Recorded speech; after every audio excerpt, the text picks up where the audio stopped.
Welcome to the show, Terrie. Hi, thanks, Josh. Appreciate it. Tell me, Terrie, what is your superpower? Ooh. So, I'm clairvoyant, clairaudient, and clairsentient. So that allows me to hear, feel, and see, meaning I know the truth and no one has to tell me stories. I just kind of connect to the subconscious of someone. And then I can help them release some of the things that are holding them back within that subconscious space. So that's an all over bubble of what I do. Wow. That's huge. Is that something that you developed along the way, or you had an awakening and came to this? Yeah, so I did have a spiritual epiphany at the end of a 14-year relationship. Mm-hmm. And then once I realized how I was living so far out of myself to please others that there was nothing left for me. And then I had this epiphany. And then from there, I realized, man, there's something more to life in general. And then I just started moving into it, getting messages from others, crazy at the grocery store and things like that. And I had to realize that I wasn't alone in dealing with some of the things inside of me and how I viewed the world. And then I realized that there is something more, and I just had to work within me. So I started learning essential oils, crystals, energy healing, so intuitive work, mediumship work, and then I went on from there. Wow. So when you say intuitive work, I have a question. Is intuition something to be trusted? Is it something that, is it something we can develop? Yeah. What are your thoughts on that? We all are intuitive. People will say, oh, that's a coincidence. Well, there's no coincidence. Or they'll walk into a room and say, man, what happened in here? I can feel something yucky.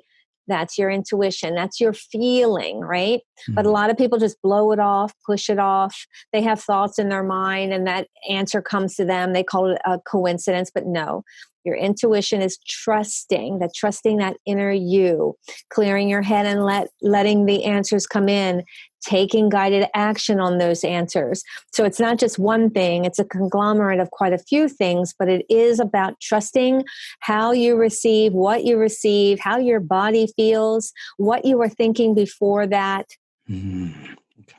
Yeah. That's a lot to unpack there. But you have it. Yeah. I guess so. It's in everyone.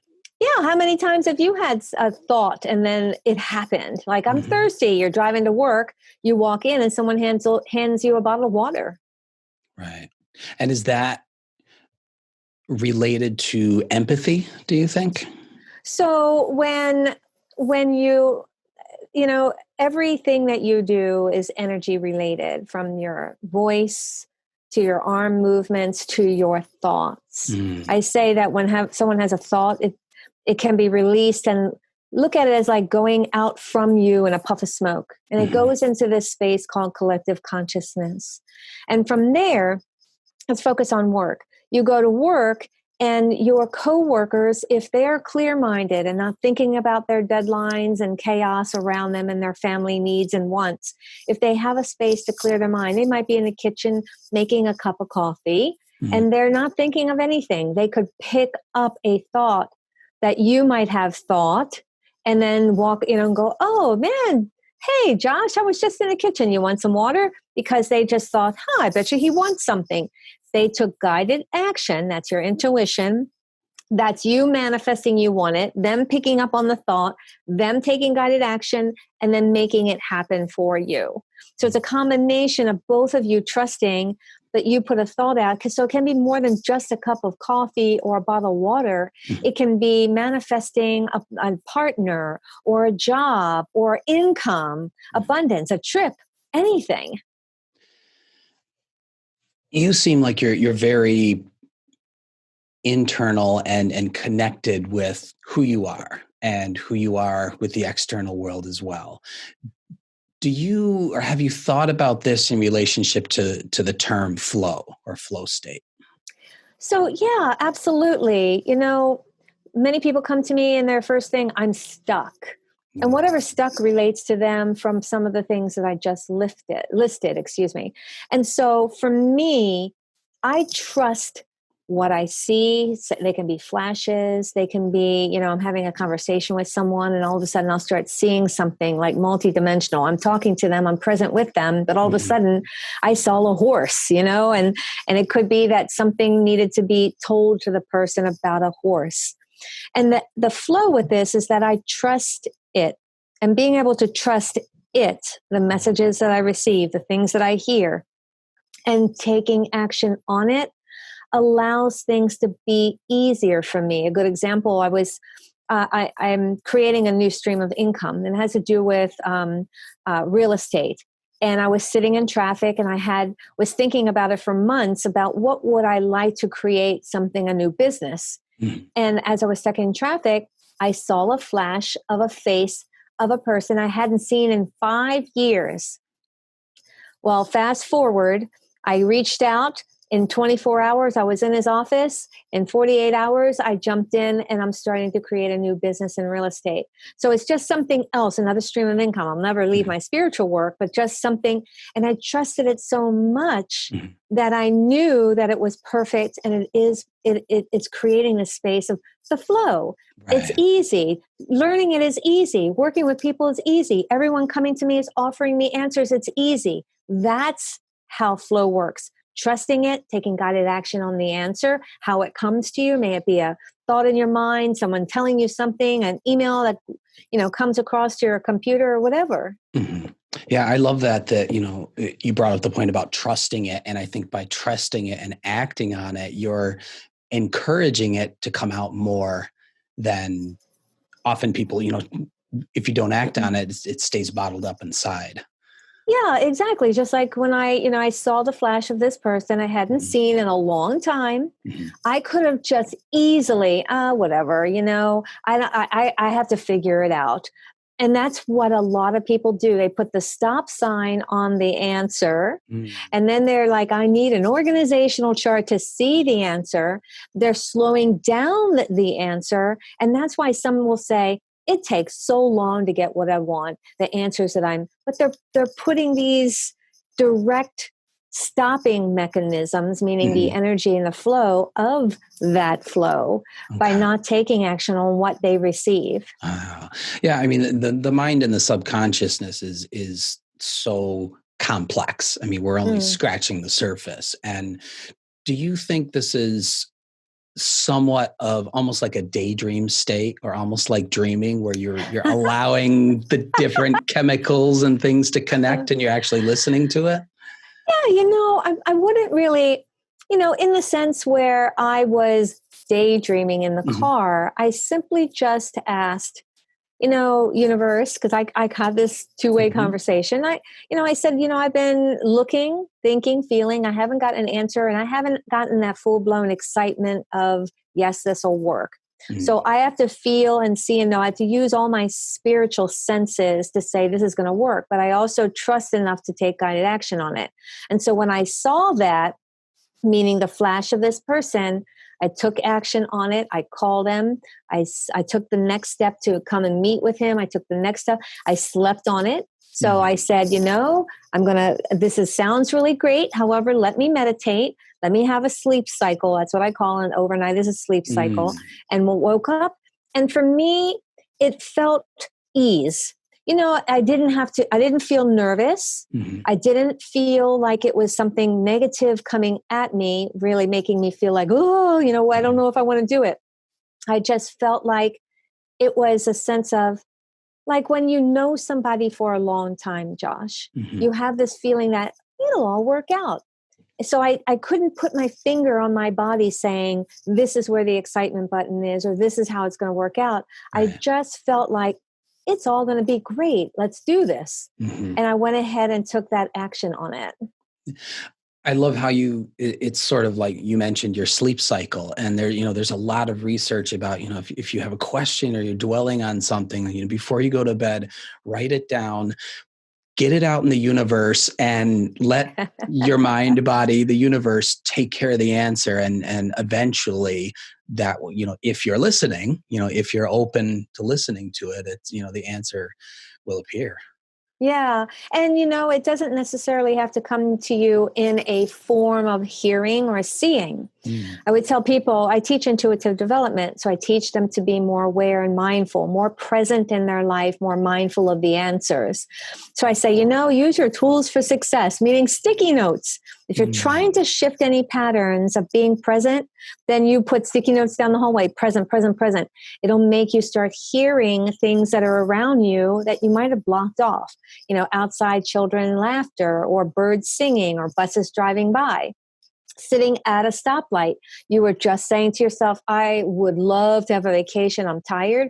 And the bus drives by and says, go to Tahiti. Those answers are all right in front of you. You have to choose to say, wow, that bell on my phone just went off while I was saying, man, I wish I had the answer, or, oh, I wish, whatever it was. And then, you get an incoming text or whatever, your computer might be dinging for incoming, but people say, oh no, I just got an email.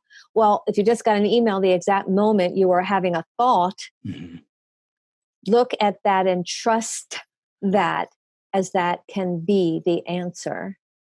Okay. I see that.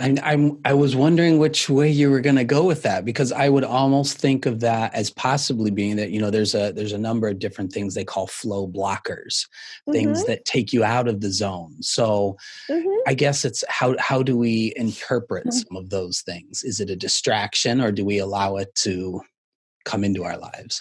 Yeah, no, totally the opposite of being distracted. It's a welcoming, receiving thing. I do what's called Power Stream. It's an online group energy clearing the first of every month. So I had this one gal come for the second month, and she says, oh, I need this and that. So I emailed her the link. And every time you said blocker, she said, I can't find it. I can't do it. I would send it again, send it 3 times. I can't do it. And then she came back. She goes, you know what? This is the universe telling me maybe it's not right for me this month. I'm gonna bow out. And I'm like, fantastic.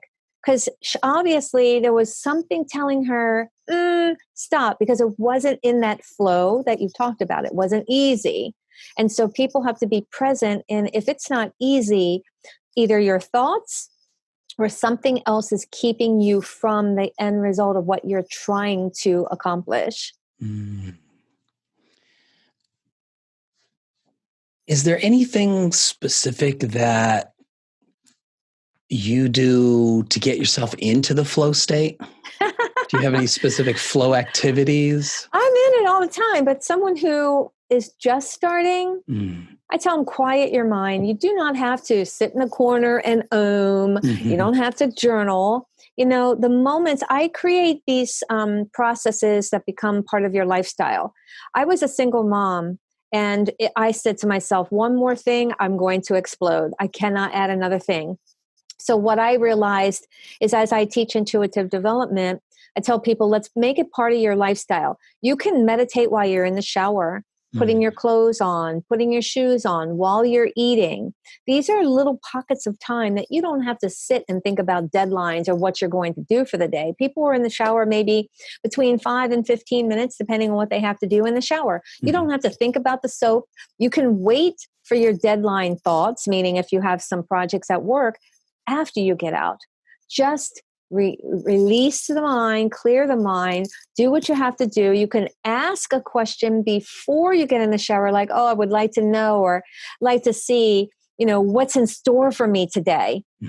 Let go of that question. Don't have to contemplate it any more than that.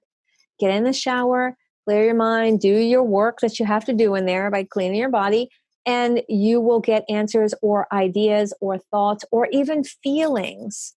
Like a feeling of excitement or maybe even dread. Yeah.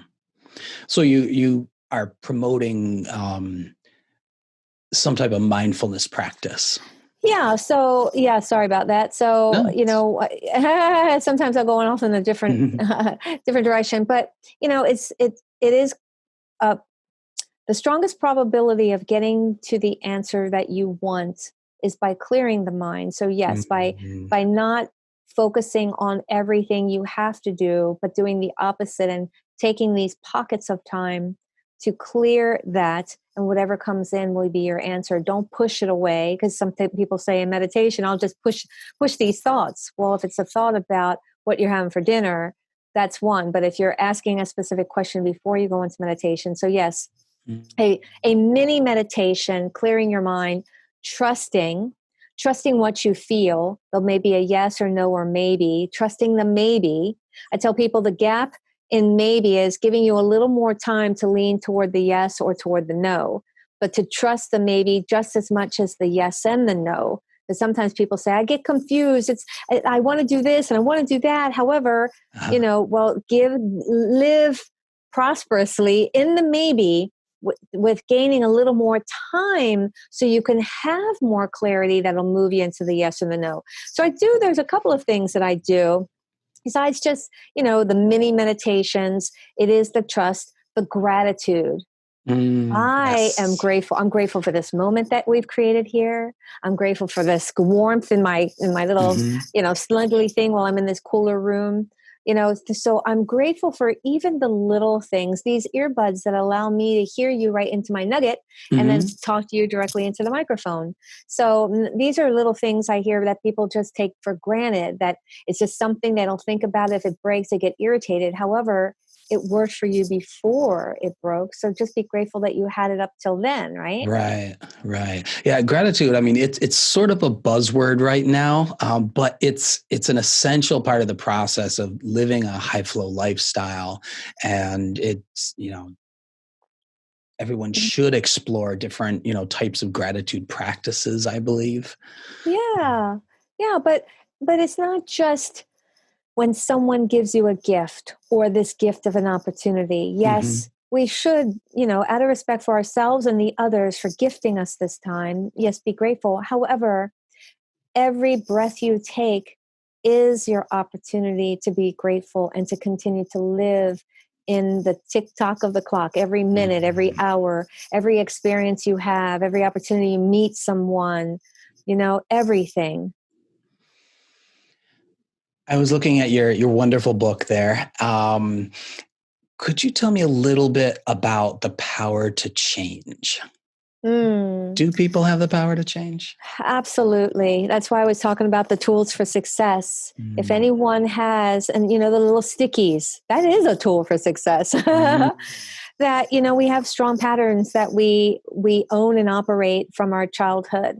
You've heard the saying, the apple doesn't fall far from the tree, because you might look like your dad or act like your dad. The same thing with the mom part, because the only thing you knew in your upbringing, your childhood, is the same pattern that your parents showed you. So the only thing in your reality is what was shown to you. And that's why you start to own and operate, including the limiting beliefs that they had, maybe wrapped around money or judgment, or you have to have a degree from college in order to make six figures. So a lot of people start owning that, and those are limiting beliefs that keep them from the abundance they want or the partners that they want, right? Wow. Have you found any benefits in your personal or professional life from developing a high flow lifestyle? But yes, it's funny when I trust that what I see, do, and feel, that, and I take guided action on it and move into it. It it comes to me with the benefit of not having to have the struggle to fight, to stranglehold. I don't have to push or shove. Mm. And so when I'm trusting that flow and I'm trusting the connection to source or the answers that I get, my path is more clear. I don't have the trees and the stones and the bricks all stuck in my way. Mm. Now, of course, there'll be some things that will throw me off my path, and it's for a reason that I may not necessarily be able to see at that time, but once I get through it, I'm like, oh, I needed to set more boundaries, or I needed to whatever it was. Mhm. So I find that when I am in flow, when I am trusting, when I am manifesting, that there's no chaos, no push and shove, no stranglehold. And that really truly is the life that we can all live. It is easy. Mm. Wow. Okay. Terry, what is a recent creative pursuit that you've had? Other than my newest adventure. Newest adventure in real estate? Yeah, that's definitely. Yeah, yeah. And many, many years ago, when I talk about when dinosaurs flew, that's how long ago it was. I was in I was a licensed underwriter, so I would underwrite for a mortgage company. And so then the full circle of coming back around into being an investor in real estate, that it just brings back some of the things I did for many, many, many years. And so I thought it really pretty funny how the full circle came around, and that it really is a matter of, like, as I explained through this whole process, that I trusted everything that came to me. I trusted that, how long I had worked with this other individual before in my corporate world, and then how I am developing it and trusting it, because it is an extension of being in service. So as my intuitive work is being in service, helping people see things that they can't see. But so being now an investor, I'm actually helping people stay in their homes. Right. So where many banks just, originate the loan, then if it's not working out for the borrower, then they're like, oh, and then the banks are struggling, whatever their perimeters are of being able to work with the borrower, they're more likely just send it off to a hedge fund, and then it becomes part of the secondary market.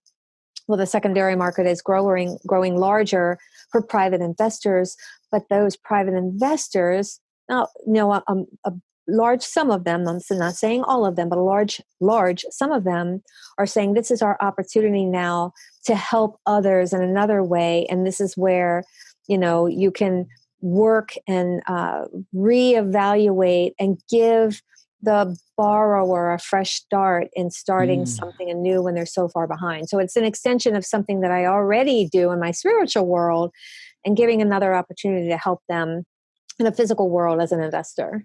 Yeah. It clearly seems like you've been able to sort of dust off some old skills and then build them up, and it's Exactly. it's intertwining with what you've been doing with your intuitive practices. Yeah, most definitely. And I believe that COVID, had a lot to do with millions of people reevaluating where they are. And again, some because they may not have been happy. So I'm completely opposite from me, because I'm perfectly happy in the world of what I do and intuitive healing. However, I just felt that, I don't like the grass to grow. Grass is always growing. However, I'm not going to be in a space where it's going to be dead because I'm standing still. You know what I'm saying? So I felt like there was another opportunity for me to create something. And I'm also creating a legacy of a company that I can hand over to my 24 and 22-year-old daughters. Right. And so that can carry them into creating something. So it's a win-win for the borrower, for me currently, and for my own children. Yeah, that's great. Well, Terrie, is there something that you'd like to share with our listeners that maybe I didn't get a chance to cover? Well, some people may, because they can see I'm gravitating in between the spiritual world and then corporate kind of, how people live. But you can have it all. You can live in trusting this non-physical stuff that is coming at you, or things that you may hear, or communicating with, or if you've lost a loved one and saying, oh, I feel the presence of my former partner or my grandparent, because it is true. And so you don't have to look at it as something crazy or woo-woo. That what we do is we are expanded beings. We are infinite beings. We must trust more of what we don't see, hear, and allow ourselves to live in that infinite being space, that you can manifest more of what you have, right? More of what you don't have and what you do want, right? So, many people say, I want more of what I truly want than what I have. And you can create that. So what I'm saying to everyone is to live more of an open mind, live more of being able to trust and receive, live more into that you can create what it is that you want. So if you have heartache in various different parts of your life, then go back into your own upbringing. Think about what kind of heartache you had then, and let go of some of those patterns of what was created in your subconscious conscious space, and know that that no longer serves you and it doesn't own you. I know that was a long, broad thing, but I'm hoping that everybody could see a lot of that, right? Thank you, Josh. Yeah. Yeah. That's, I mean, there's that was very deep. That's there's a lot to, I hope everyone, goes back and listens to that again, because there are a lot of different parts about balance, about, reflecting on your past experiences and how, you may be carrying some dead weight, some extra baggage into the future that you no longer need or should be carrying in the first place, but we hang on to, strange things that, block our creativity and future potential. Exactly. So you got it. You heard everything. And it wasn't that, and there was a difference between what I was saying, more of a spiritual kind of tones or words, where you just turned it back into what we call the layman's terms, right? And so thank you for going over that. I thought that was beautiful that, I think there are a lot of people that get caught up in the day to day. I mean, everyone's lifestyle may be a little upside down right now with the pandemic and everything, but, like you were saying, we get stuck in the corporate world. We kind of forget about, our senses dull a little bit on the spiritual side and looking inward. So that's great to hear you talk about that. There's space for both. Yeah, most definitely. And you don't have to be a person like me who puts their hands on people. They come with physical pain and they walk out with physical pain. That's what I do also. However, you can live what people say the normal life, have the 9 to 5, talk corporate stuff. I did years ago. And, you're bringing it home when the way you're shifting the words that I'm using. However, it means the same. So you are truly, and I'm talking to all the listeners, living like I live, but you're just using different words or different phrases, or saying it the same, but using it differently. Beautiful. Okay, Terrie, thank you so much for being a guest on the show today and sharing your wisdom with all of the listeners. I'm sure they got a lot out of it and a lot to think about and reflect upon. If anybody out there wanted to get in touch with you or find out more about you, where should they go? Oh, thank you so much. And I am very honored and very grateful for this moment here. So you can find me. I have a website. Yes, I do. And it is my name. So it's Terrie Christine. That's Terrie. I'm special. So terriechristine.com. You can also find many YouTube videos. They're little snippets of time, 3 or 4 minutes long. So maybe I can help you with some of the current things you may be going through. I do Facebook quite often and Facebook Lives to help people. Very similar to my YouTube, but it's live. And I'm on, I have my book, The Secret Power of You, is on Amazon and also found on my website. And I'm on Instagram. That's kind of fun, little videos. Nice. I'm all over the place. You're everywhere. You are everywhere. That's great. Awesome. Okay. Well, thanks. I've been happy to share the time with you today. So awesome. Thank you so much and take care of yourself. Thank you. You too.